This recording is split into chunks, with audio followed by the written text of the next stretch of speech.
Most people just, especially today, Hirsch, people want instant gratification. They want the instantaneous result. They want the disposable type thing instead of repairing things.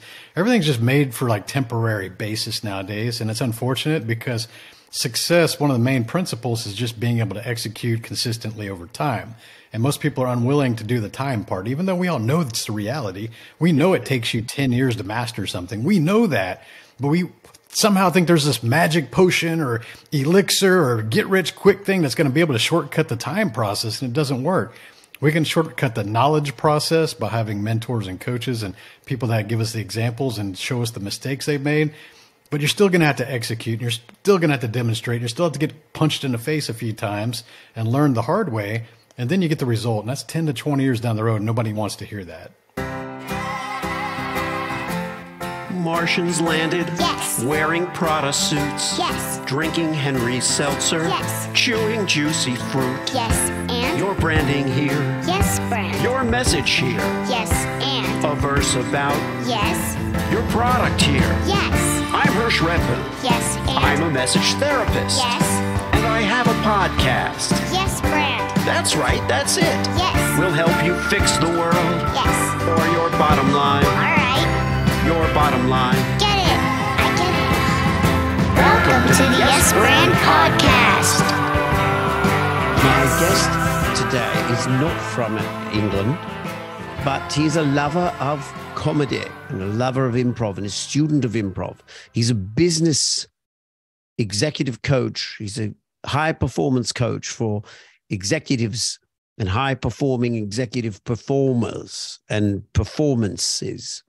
And he has an amazing dexterity with the English language, which is where this comes from now. As soon as you hear him speak, as soon as you hear the first words out of the mouth of my esteemed guest today, you'll understand why I chose this accent in particular to welcome him here to the Yes Brand Podcast. Now, listen, people. When I recorded this interview, it was quite a bit, well, just a little bit ago, about a few weeks or a month's time. And I hadn't yet become such an ardent fan of his podcast. His podcast, just to give you a hint, is called 365 Driven. Do you know who he is? Do you know? Did you know? You probably know. Many of you probably know, but I'm not going to give it away just yet. No. I love listening to this show. He has so many amazing people on, so many guests with so much valuable information. It makes me rather a little bit jealous.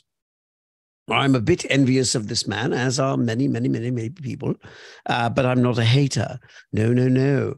Yes. I am a fan. I am a fan of this man.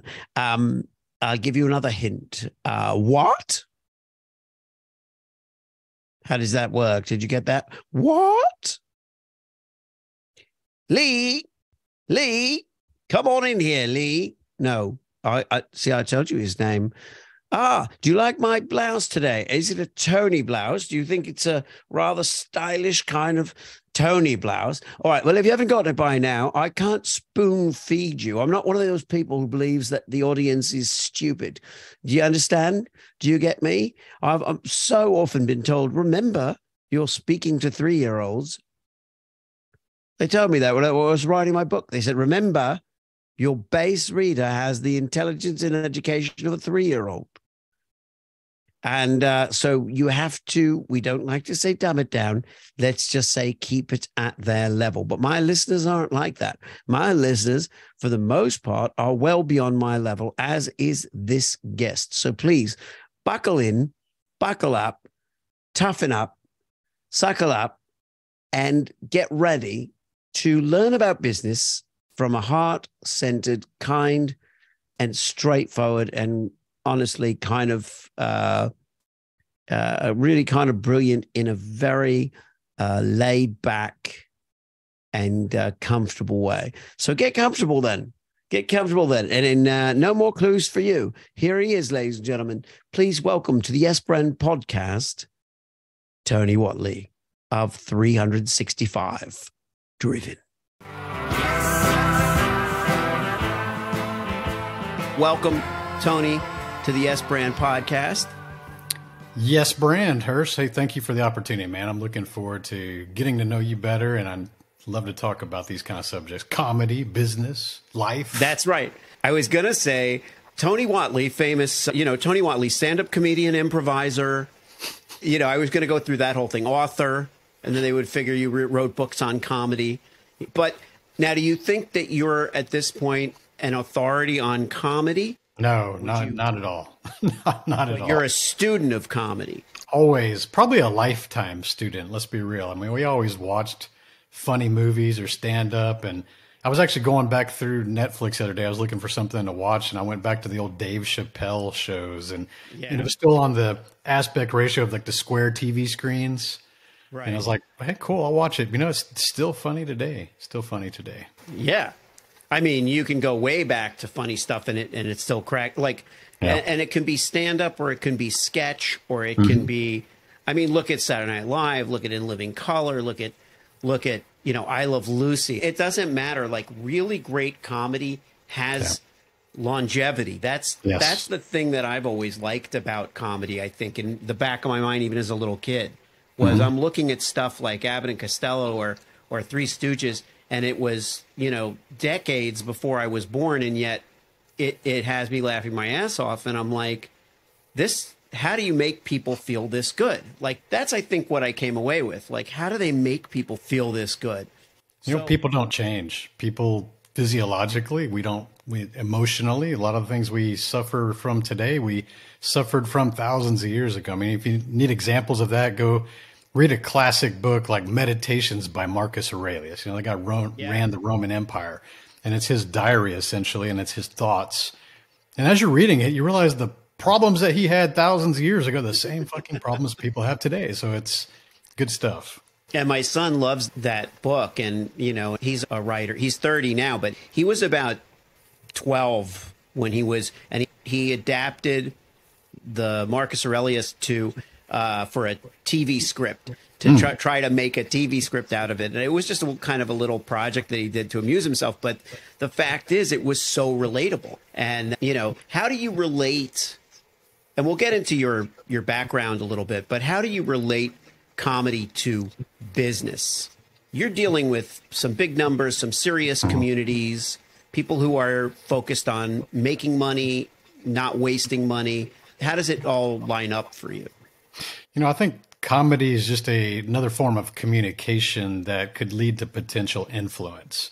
So if you're doing things with good intentions and you're trying to influence a result, whether you're a leader in an organization or someone that's making videos or podcasts, at the same time, we need to really start thinking about the importance of influence, especially going forward when we're starting to see a more social media requirement type, forward-facing type personal branding thing.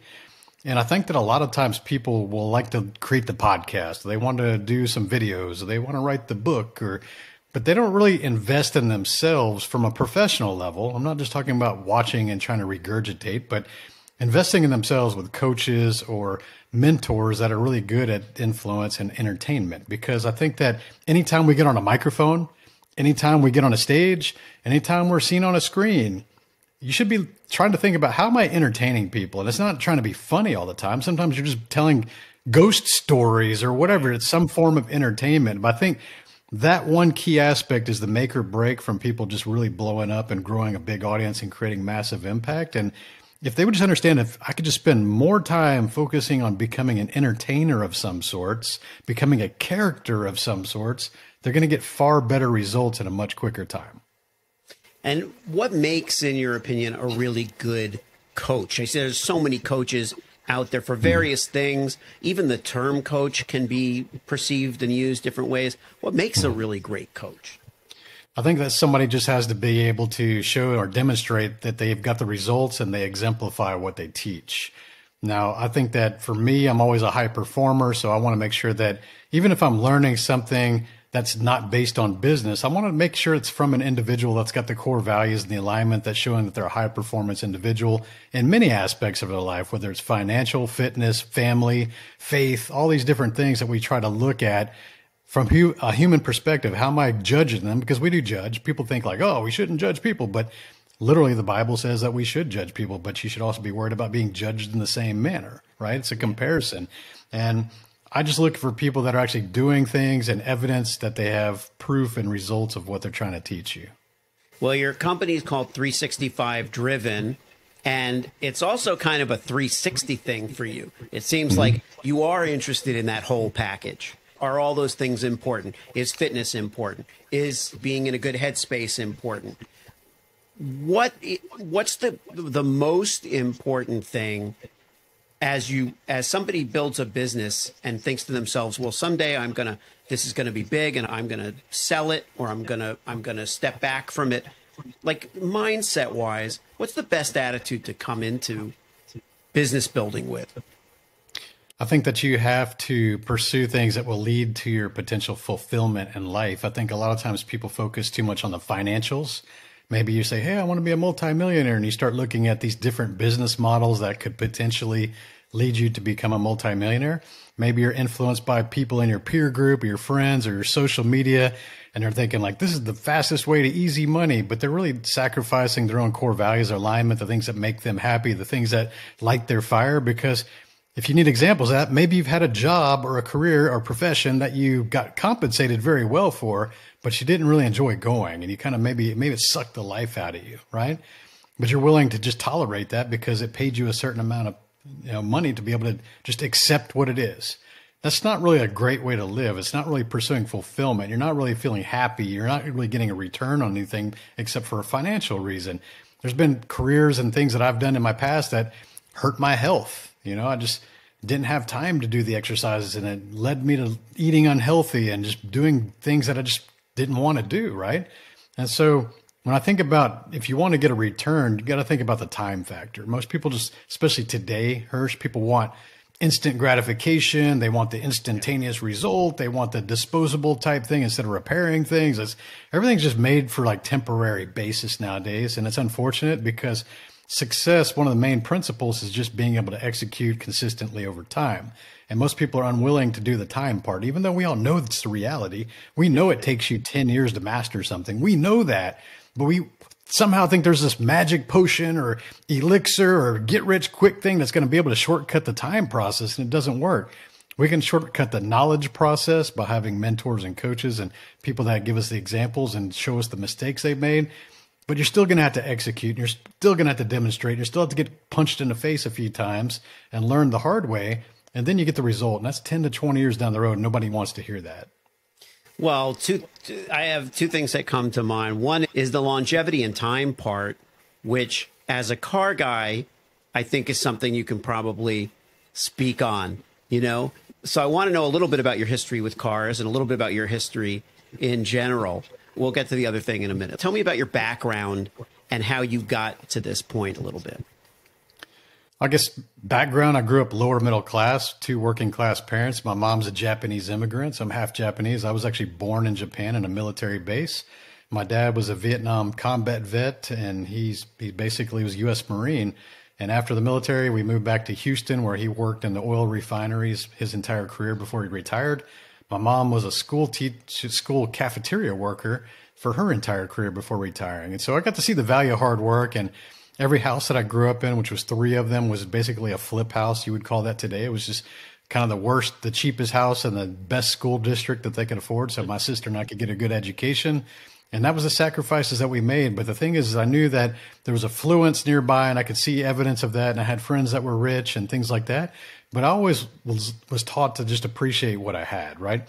I may have had the biggest crap box car at some point, but I always made sure that when I sold that car, it was in a much nicer condition than when I bought it.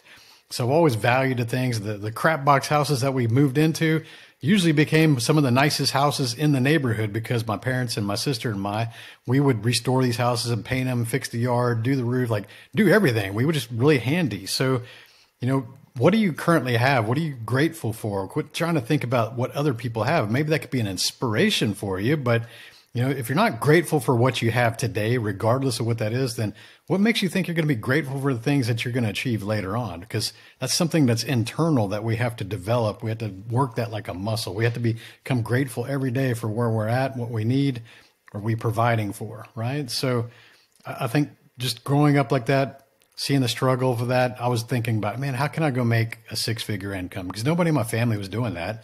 Nobody in my either side of my family had got a college degree before. And so I said, okay, maybe a doctor, a lawyer, or an engineer. Those are the things they always throw at you. Like, if you want to make $100,000 and be middle class rich, go be a doctor, a lawyer, or engineer. Well, it's like, okay, I like cars a lot.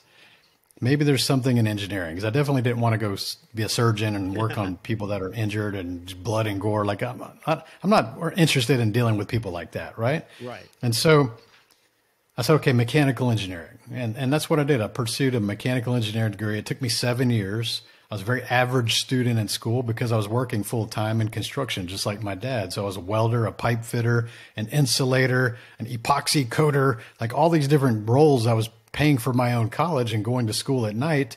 And on the weekends, I would wait tables and I'd work as a mechanic on Sundays because the restaurant wasn't open yet. So I was always in that hustle and grind mode for about 10 years of my life, most of my 20s. And that's kind of my background. And that's when I started thinking about, how can I start businesses? How can I do things that don't require my hours? How can I make money online? This is around 96. You start to see the internet started to become a thing and people were using it for more like entertainment.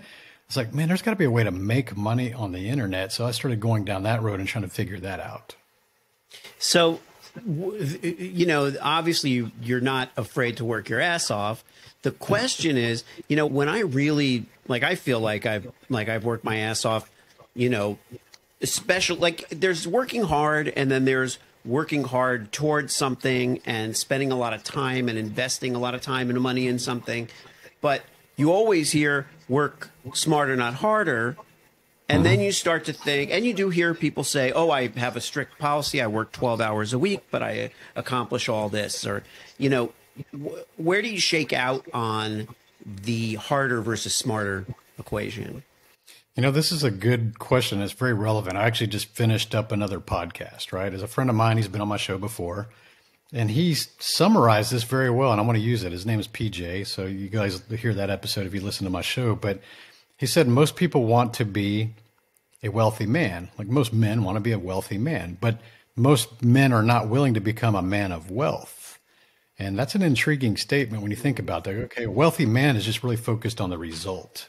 It's like, hey, I want to be rich. I want to have the X amount of money in my bank account. That's what they want. They want the result, but they don't even become the man of wealth, which is the man with skills, the man with knowledge, the man with dedication for 20 years to be able to create that result. And so what you're talking about, getting smarter versus working harder, what are the skill sets that you're lacking? It's no longer a viable excuse nowadays to think, I don't know how to do this, because every single thing that you don't know how to do exists out there somewhere on cyberspace or through mentors or through coaches. You can literally learn everything. You probably could learn brain surgery on YouTube. I haven't looked, but I bet you could learn it. You may not be able to practice it because no one's going to let you cut them to experiment, but maybe in some third world country, you may be in some opportunity someday and somebody needs an emergency brain surgery that's roadside. And you're like, dude, I studied YouTube brain surgery for 10 years and I'm your only option and I have a scalpel. So there might be that opportunity for you to get that. So what is the skill sets that you're willing to go invest in to become the person that actually creates the wealth? And, you know, we evolve. Too many people get stuck where they're at. They think like, oh, you know, I've got the education already and I'm done reading. I finished college. I'm never going to read a book again. Like, I'm good. You know, it's unfortunate in the United States that most adults have not read a book since high school. Crazy. You and I, we read all the time. I got shelves and shelves and shelves, you know, at the house of books. Got audiobooks always playing. I'm always learning new things every single day. And so what are the skills and the knowledge base that you should learn to be able to create that income, to be able to create that opportunity, that future for you? If you're not investing heavily, like daily in that kind of regard, you're not becoming a man or a woman of wealth. So that's what it is. It's not work smarter, not harder. It's invest. Yeah. Invest more. The work shouldn't be just work. That's how you know when you've turned a corner, is when you're investing, because work that you do to get paid, which is great, is a pretty transactional experience, even if you're passionate about your job. But if you're really learning stuff, then you have a shot at seeing a bigger return, you know? Speaking of learning, you have started learning comedy. You took an improv, like a serious A serious improv class, like it was a months long. It was a months long course, right? Yeah, it was a year long. It was 5 different long. courses, and yeah, about 8 weeks apiece. So yeah, we got this little certificate that says like you're a badass improv grad. Whatever. It's funny because it's funny, right? It is funny. So this wasn't the YMCA try improv for 2 hours course. No. I totally get that. You know, and I think I did a year long also. Yeah, I did it both with acting and with improv, which for me was I did both post having done them, even professionally. Yeah. Like I had acted professionally and done comedy professionally before I ever did those classes, but those classes were really important for the reason we just talked about.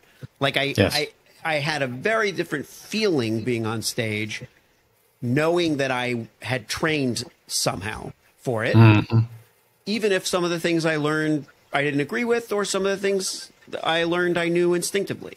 It didn't matter. The point was I put in hours, I put in time to learn it. But let's talk about what's fun about comedy for you. What was your favorite part of doing improv?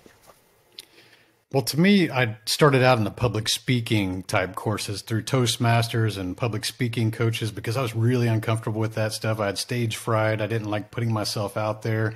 And so for about 4 years ahead of that, I was in Toastmasters, and I eventually became a club president and was recruiting people into it and helped many other people kind of get over their fears and learn the tactical strategies, how to become a better entertainer and communicator.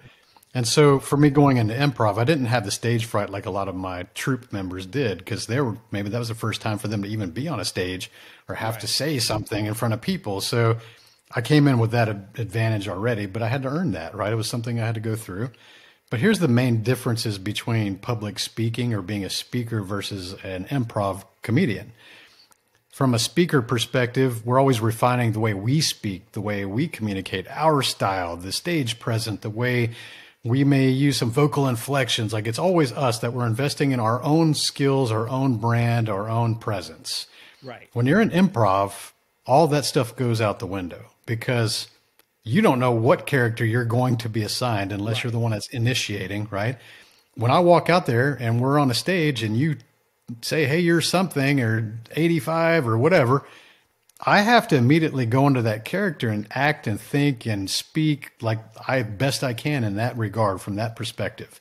And so we're no longer performing ourselves. We're no longer getting to be our voice. We're being forced constantly, sometimes multiple different times per set, that this is not me, and I'm having to just act this out as best I can and keep the storyline going.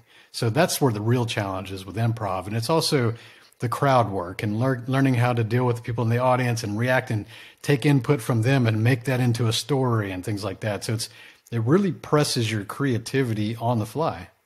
As you speak, it becomes even more obvious to me that how different it is from what we do here.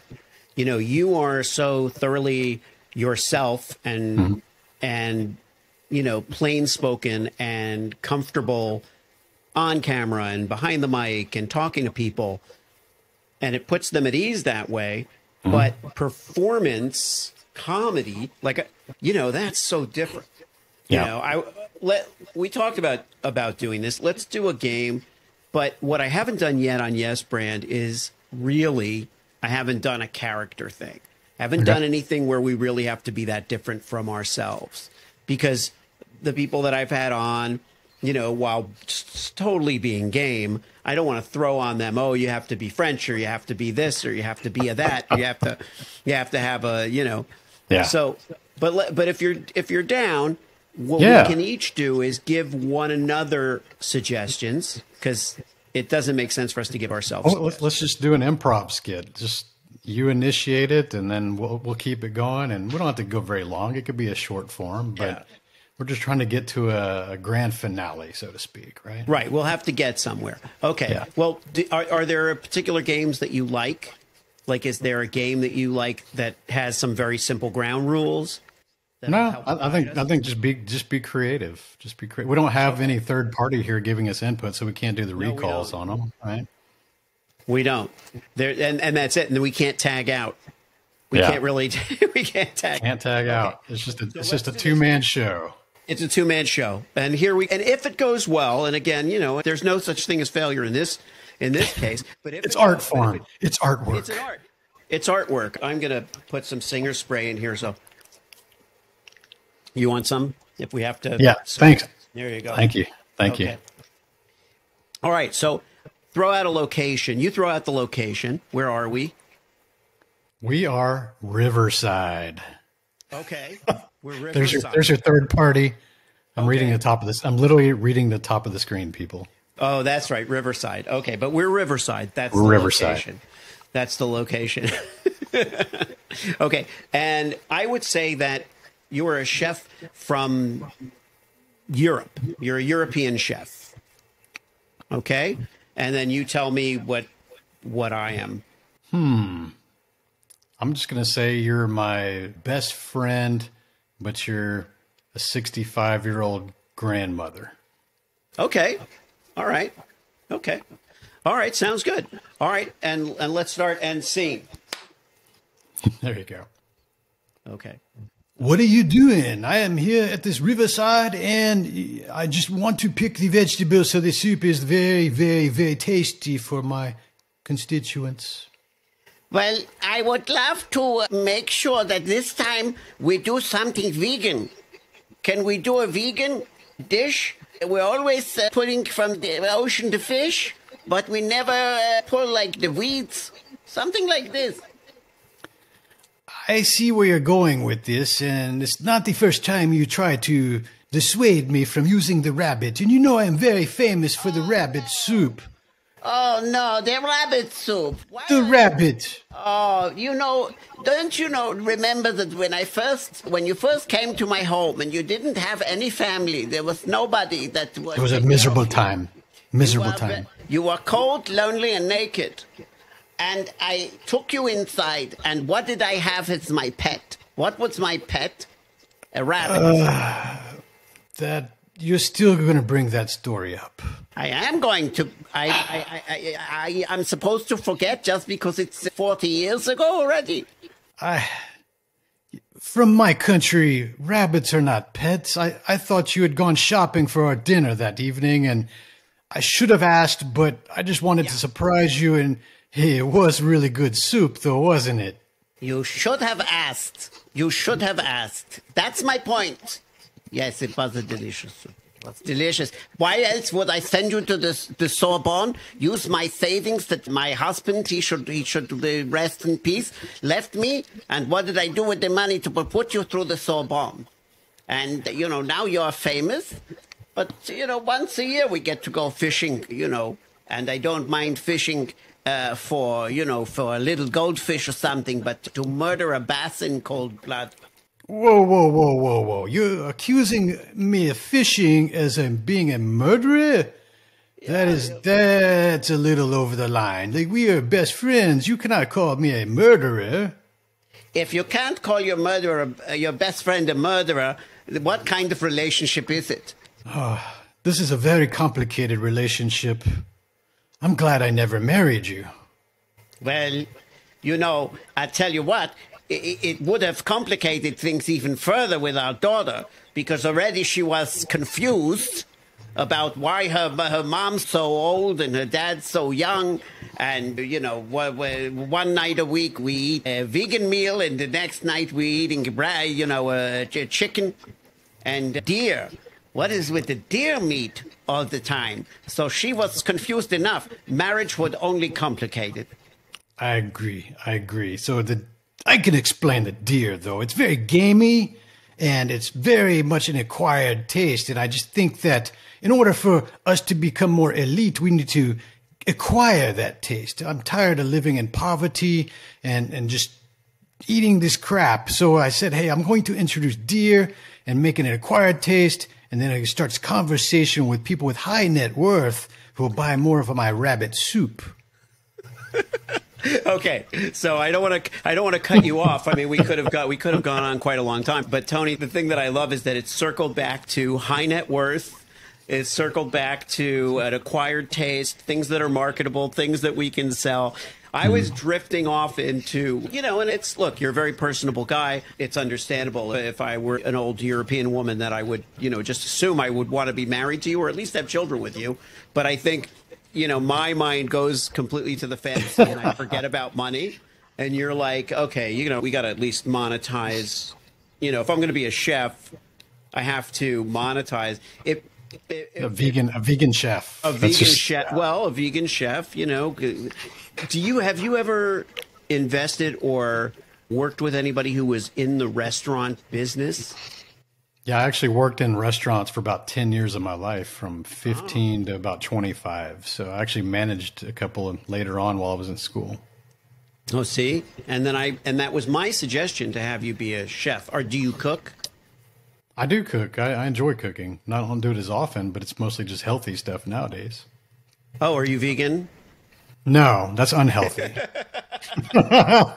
So you're a protein. You're a I like advocate. Meat. You like meat.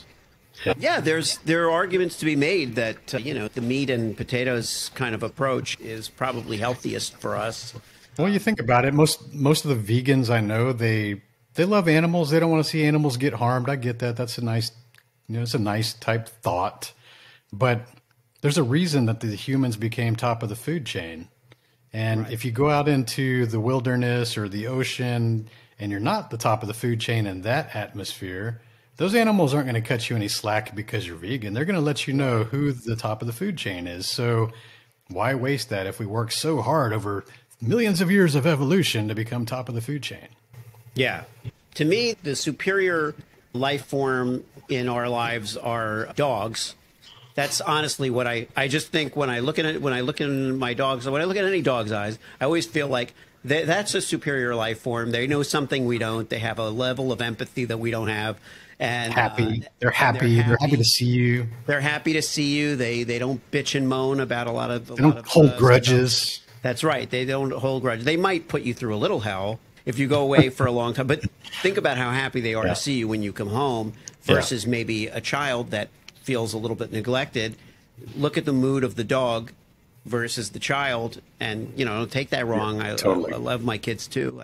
They could have just totally shredded your entire sofa. That's right. But their tail will be wagging when you walk in. Everything up, but they're happy to see you. They're still happy to see you.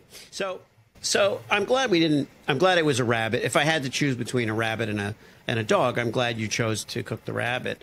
So, all right. So with everything you've accomplished and your work ethic and what's on the docket now? What's the project du jour that you're throwing yourself into right now? There's probably more than one project, but what's like the thing?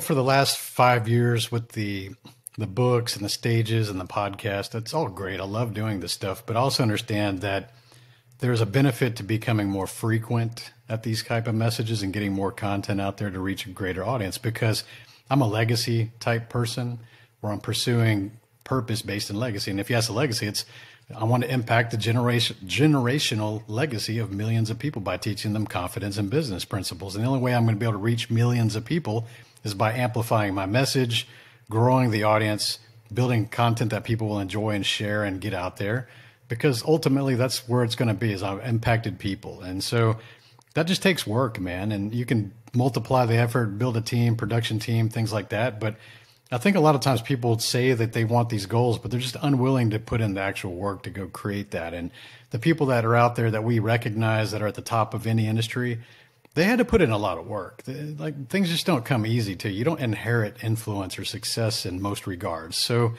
what is it that you want to achieve in your life?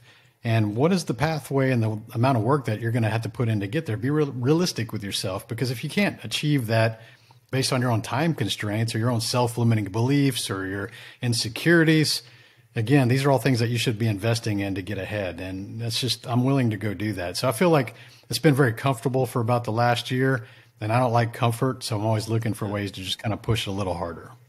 Yeah. And that explains a lot, because naturally you probably laid this all out and you thought, okay, well, if I want to reach more people, if I want to get this message out, I got to go on Hirsch's podcast. I got to do the Yes Brand conversation. Now you're ticking off the box. And you can move on. 5 years, man. It's been 5 years. I've been plotting this. Look, it took 5 me. years. It took me, Tony.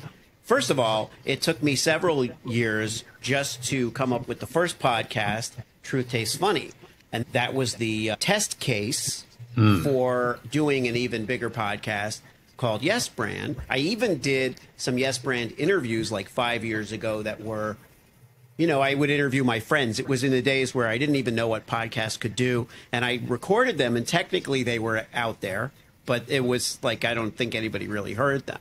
But that is one of the things that I seriously love about the podcasting thing is that you can, you know, build these things to where they're useful and people hear them. They're entertainment, man. They are. You know, They are. we take it for granted because think about, I mean, we're older dudes. So think about back even 20 years ago. Yeah. If you wanted to have your voice reach thousands of people or you wanted your face to be seen by thousands of people, you had to know the gatekeepers of the Titan Industries. You had to know somebody at FM radio.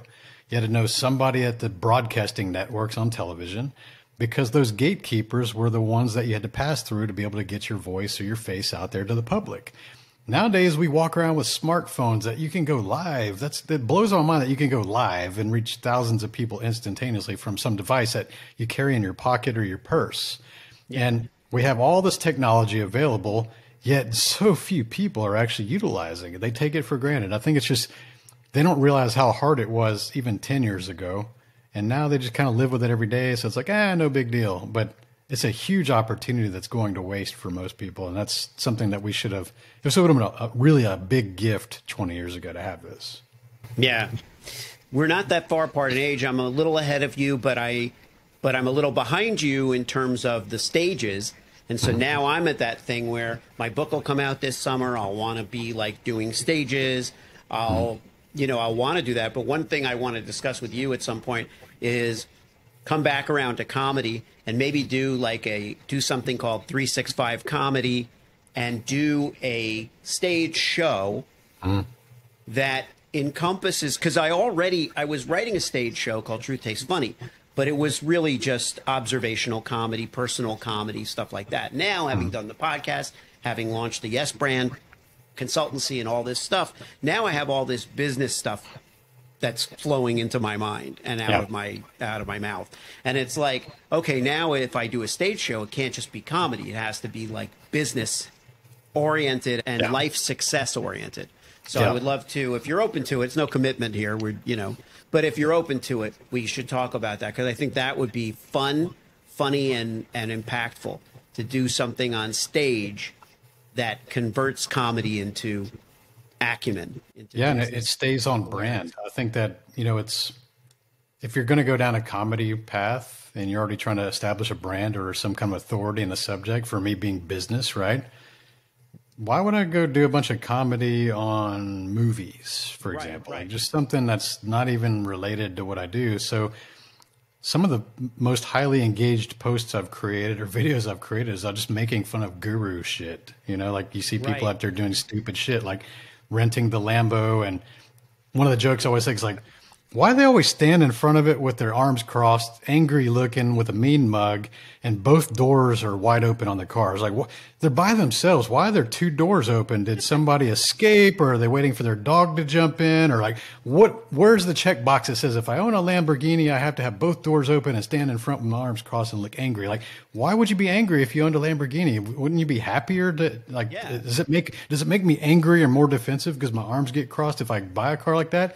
And so I was making this video like that, and I said, I walked outside, and at the time I had a Jeep, and I just stood in front of my Jeep, and I did the same pose, and I went, oh shit, and I had to go open all four doors of the Jeep to make sure all four doors were open, and then I did the thing, and everybody's roared. They were like, dude, that is hilarious. Like, it's like, I guess it has the same effect, Well, that's why my book is called Hersh Rephun's So-Called Thought Leader. Because I have that same perspective. Yeah. Like the idea of being, and there's nothing wrong with leading in thought. It's just the idea that we would even think of ourselves that way, or that we would seek that kind of, a moniker or whatever. Anyway. Well, it's like when someone tells you they're handsome. That's weird. That's like one of those things you don't say out loud, I guess. Right. Well, you don't say it. You don't say it because enough people tell you. In my case, I'm a little bit. I got to go out and I got to drum up. I got to drum up attention. You get a fish for the compliments. Look. It took me. I've been married 18 years now, and it took me 18 years to stop asking my wife if I was good looking.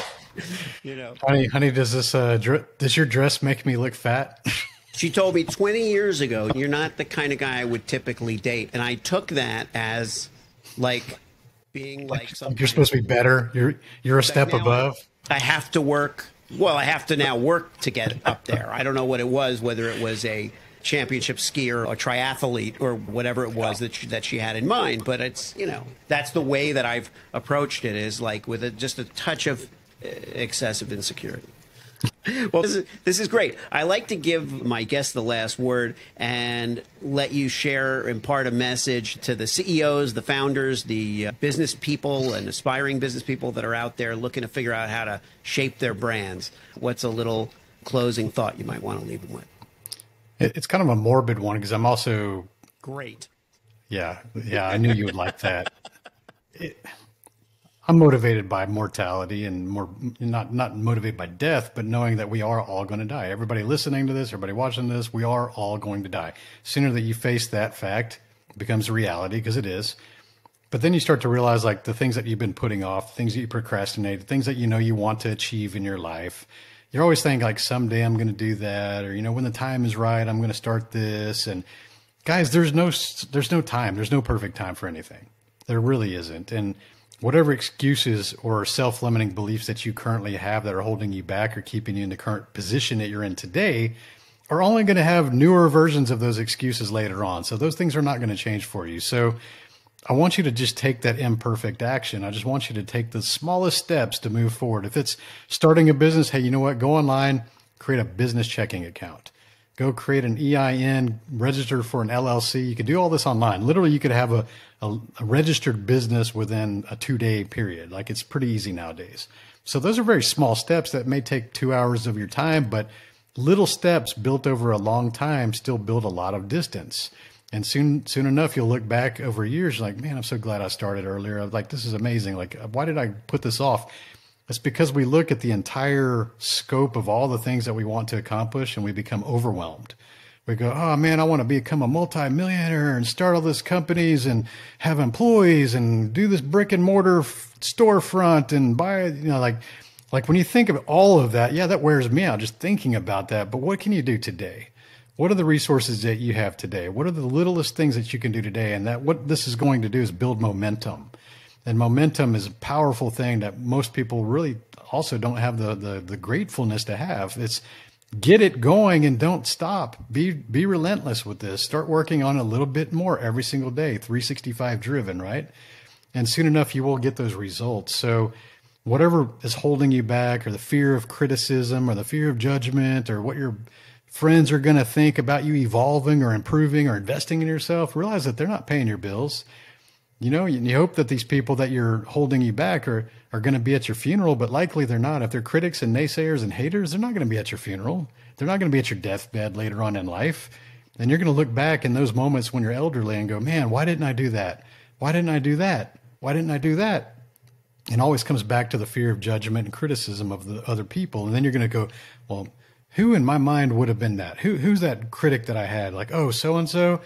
They're not at your funeral. They're not at your deathbed, but you're going to be really regretting life when you look back and realize that you didn't do the things that you wanted to do in your life because you're so worried about the judgment or the harsh words from those individuals who don't support you. So quit letting these people dictate your daily life. Go do what you need to do to find your fulfillment, your happiness, your success, however you define that, and quit worrying about what other people think or say about you, because they're not there to support you. The ones that will support you will show up. And focus more on the people that you serve, the people that you gain the support from, versus the people that are going to criticize you. Because I'll tell you, they're going to criticize you. Everybody that has changed history and the entire history of mankind has had critics, naysayers, haters, sometimes even murderers. So what makes you think that you're the special one that's going to make everyone like you? It's literally impossible. So go out there and go do that thing. All right. If you liked the show, Yes, and it worked for you, yes, then subscribe and leave a yes, friend. 5-star review. Yes, friend. Tell all your friends. Yes, friend. Get your branding here. Yes, friend. Get your branding here. Yes, friend. Did I make it clear? Yes, friend. Get your branding on Yes. before they're gone. Yes.